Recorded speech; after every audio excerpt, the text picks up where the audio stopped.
माँ बच्चे की पहली गुरु है और उसके बाद गुरुजन जो स्कूल में रहते हैं।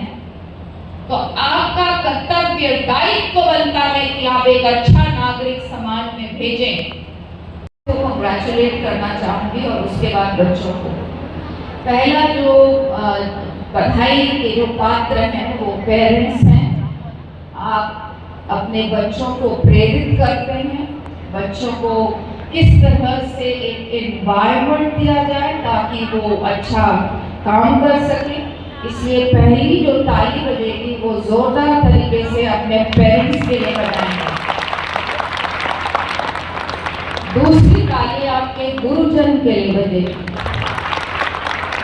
क्योंकि अगर गुरुजन हमको ढंग से पढ़ाए नहीं, अच्छी तरीके से हमारी चिंता ना करें, अगर हमको मोटिवेट ना करें, तो स्कूल की पढ़ाई बोरिंग, स्कूल में आना जाने में आनंद नहीं आता है और फिर पढ़ाई से बच्चा विमुख होता है।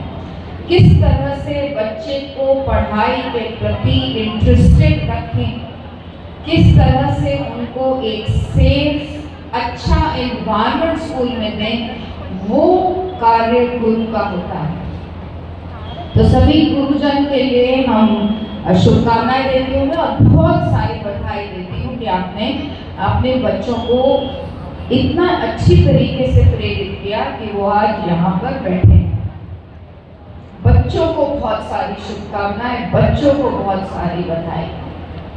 आपने मेहनत की, आपने एक विजन अपने लिए देखा, आपने एक सोच अपने लिए रखी और उस विजन और सोच के कारण आज आप यहाँ पर हैं जहाँ आपको मेरे द्वारा सर्टिफिकेट्स दिए जाएंगे। बहुत बधाई है आप सबको। इतनी छोटी सी उम्र में आप लोग एक मिशन लेके चल रहे हैं, एक डिसिप्लिन के साथ अपना काम कर रहे हैं, एक सोच के साथ अपना काम कर रहे हैं। बहुत सारी शुभकामनाएं और बधाई देना चाहती हूँ। This is only the first step and actually just a step. आप यहाँ हैं 90% वाले, 99% वाले, 80% वाले, but let this percentage not define you. Percentage की वजह से आप श्रुति या सोनाली या राजीव नहीं है। परसेंटेज आपको डिफाइन कभी ना करे। आप 90 लाए, 100 लाओ, 30 लाओ, 40 लाओ, this should never be the definition of a child. मैं पेरेंट्स को भी बोल रही हूँ, एक बच्चा हो सकता है यहाँ बैठा हो आपका, दूसरा बच्चा यहाँ ना हो, और फर्क क्या है? कोई फर्क नहीं। उसके 60 आए, इसके 90 आए।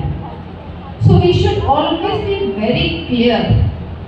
परसेंटेज कभी आपको डिफाइन नहीं करेगा। Percentage is a good thing, अच्छा है, आपको मोटिवेट करने के लिए अच्छा है, अपने को चैलेंज करने के लिए बहुत अच्छा है। Challenge yourself. इस बार 70 है, अगर I want to get 75, but if you don't get 75 doesn't mean the world is going to end. दुनिया थोड़ी खत्म हो जाएगी भैया। नहीं आए 75%। सो हम तो बोलना नहीं चाहिए, लेकिन हम तो बैक बेंचर्स थे। क्लास 10वीं तक मुझे मैथ समझ नहीं आती, इसलिए पीछे बैठते थे। 11वीं के बाद जब मुझे अपने सब्जेक्ट्स मिले, I started to bloom, I started to do very well. लेकिन 10वीं तक मैं एक कॉन्फिडेंट बच्ची नहीं थी, क्योंकि मार्क्स डिफाइन करते हैं आपको। गुरुजन बैठे हैं यहाँ, टीचर्स बैठे हैं, वो मार्क्स मुझे नहीं चाहिए। मेरा डेफिनेशन वो नंबर नहीं है, मैं और भी बहुत कुछ हूँ, और उसको आपको उभारना पड़ेगा। अगर मैं 40% लाती हूँ तो हो सकता है जो 99% वाला बच्चा है वो नहीं कर सकता है जो 40% वाला बच्चा कर सकता है। तो इसका मतलब ये कहीं नहीं है कि उस 40% वाले बच्चे को हम नजरअंदाज करें।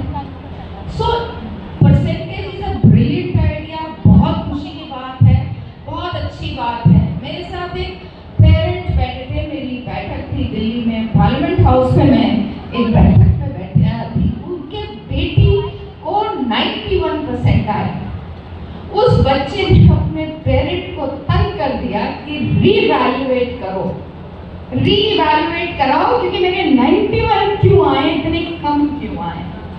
तो ये कमी एज पेरेंट्स, एज टीचर्स हमारी है, उस बच्चे की नहीं है, क्योंकि हमने ये दिमाग में भर दिया है अगर 99% नहीं आएगा तो कुछ नहीं होगा, आपका जीवन खत्म हो जाएगा। बहुत बदलाव आया है एजुकेशन सिस्टम में, हमारे समय में हो सकता था क्योंकि एडमिशंस परसेंटेज पर होता था, आज नहीं है। आपको दिल्ली यूनिवर्सिटी जाना है, आपको सीयूटी देना है, आपको इंजीनियरिंग कॉलेज में जाना है, आपको एग्जाम देना है, आपको मेडिकल कॉलेज में जाना है, आपको नीट देना है। So there are exams, so it is a good thing, not a bad thing at all, बिल्कुल खराब चीज नहीं है। परसेंटेज आपको चैलेंज करने के लिए अपने को करना चाहिए, लेकिन उस वजह से केवल अपने जीवन में दुखी परेशान नहीं होना चाहिए। करिए इस चीज को, समझिए, सोचिए।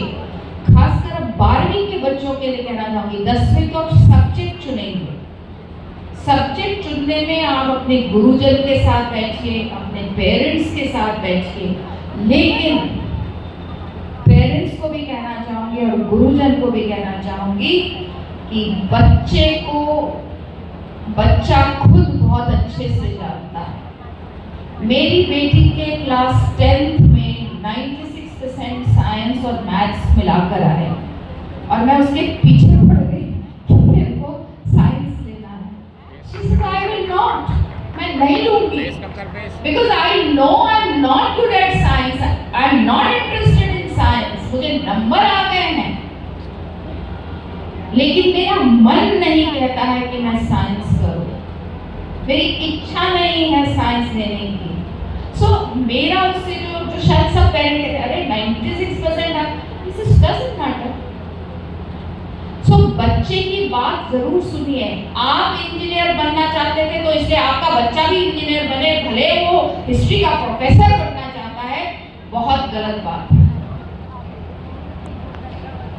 आप उसको आइडियाज दे सकते हैं, आप उससे बातचीत कर सकते हैं, but you need to talk to the child. उसको समझिए, आज डिप्रेशन, सुसाइड, दिस दैट क्यों होता है? Because we are ambitious for our children, हम अपने बच्चों के लिए बहुत एम्बिशियस हो रहे हैं। लेकिन जब मैं घर में हिंदी में बोलती हूँ और मैं चाहती हूँ कि मेरे 8 साल का बच्चा फर्राटे में अंग्रेजी बोले, कहाँ से बोलेगा भैया? घर में बोलती हूँ अंग्रेजी में, बात करते हो अंग्रेजी में। जिस भाषा में हम लोग जीवन मर्रा अपना बिताते हैं, कोई तो भाषा बच्चा सीखेगा। अंग्रेजी को बहुत हमने उस पेडेस्टल पे रख दिया है, कोई पेडेस्टल पे रखने की जरूरत नहीं है। 2 1s are 2 और 2 एकम 2। अंग्रेजी में कुछ 2 1s are 5 नहीं होता है। हिंदी पढ़कर भी हम जीवन में बहुत अच्छा कर सकते हैं। और अब तो IAS दो, IPS बनो, एग्जाम्स दो, बड़े बड़े अफसर बनो। सो इन चीजों को समझिए। तो जो 10वीं के बच्चे हैं, अपने पेरेंट्स के साथ बैठे, अपने गुरुजन के साथ बैठे और एक अच्छा निर्णय लें। और नहीं लिया गया ना तो चिंता मत करना, अगले साल बदल लेना, रिपीट कर लेना। ये रिपीट से भी हम लोग बहुत डरते हैं। क्यों डरते हैं भैया? My father is 93 years old, 93 साल तक जीना है भाई। और आज का बच्चा कहेगा मेरा 1 साल बर्बाद हो गया। कुछ बर्बाद कभी नहीं होता और पढ़ाई तो कभी बर्बाद नहीं होती है। तो नहीं लगा मन, नहीं समझ में आया, अब मैं फिर से 11वीं करूंगी और दोबारा करूंगी और अब मैं फलाने सब्जेक्ट के साथ करूंगी। पेरेंट्स को ये समझना होगा, अंत नहीं है, अंत नहीं है, अंत नहीं है। तो इस चीज को समझिए। 12वीं के बच्चों को डिसीजन अब ये लेना है कि किस फील्ड में जाना है। इंजीनियरिंग करनी है, अब आपका मन तो बन ही गया होगा, डॉक्टर बनना है, लॉ पढ़नी है, अनगिनत आजकल आपके पास अपॉर्चुनिटीज हैं। Again I am saying take the decision. And अगर उस डिसीजन से आप 6 महीने बाद खुश नहीं है, बदल लीजिए। अभी बदलना, अभी चेंज करना ज्यादा अच्छा है। और किसी भी डिसीजन से पछताना नहीं चाहिए। मैंने इंग्लिश ऑनर्स पढ़ा, उसके बाद मेरे पेरेंट्स ने कहा हिस्ट्री कर लो। मैंने कहा हिस्ट्री कर लो, मन तो नहीं था।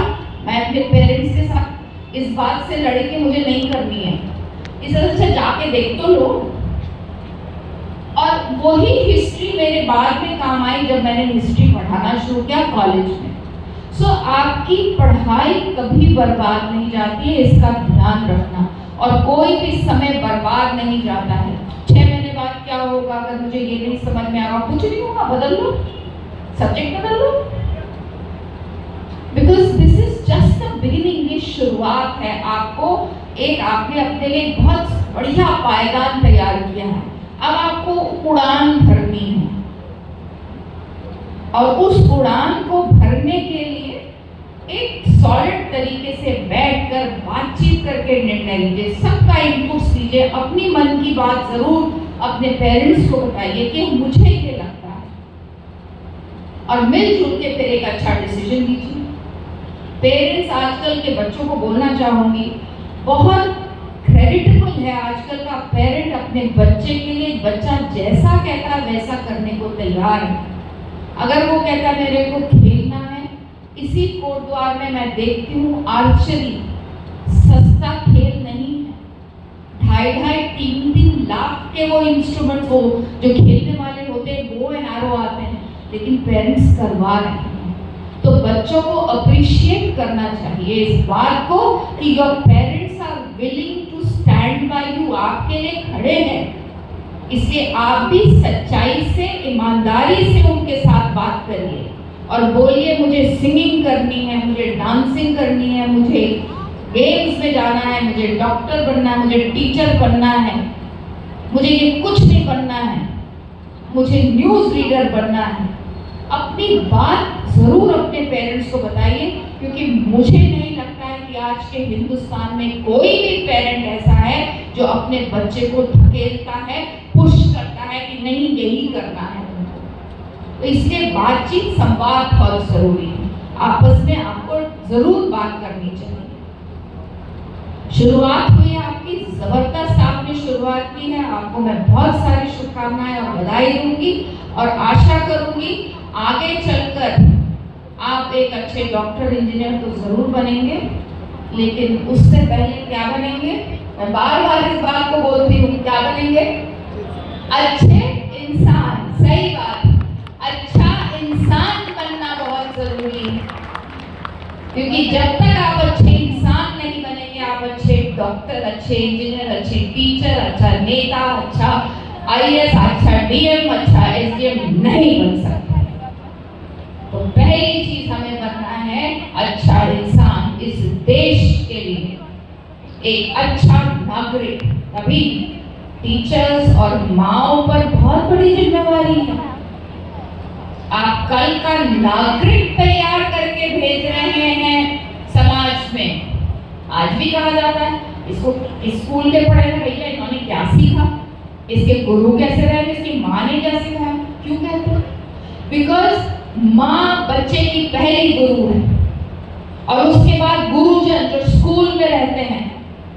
तो आपका कर्तव्य, दायित्व बनता है कि आप एक अच्छा नागरिक समाज में भेजें, क्योंकि हमारा भारत कैसा होगा वो इन नागरिकों पर डिपेंड करेगा। कैसा नागरिक गया है, कैसा नागरिक है, भारत की दिशा और दशा कैसी होगी, उसमें कोटद्वार के समाज का भी हाथ होगा, कोटद्वार की सोसाइटी का भी हाथ होगा, और वो सोसाइटी आप और हम बनाएंगे, इन बच्चों के रूप में बनाएंगे।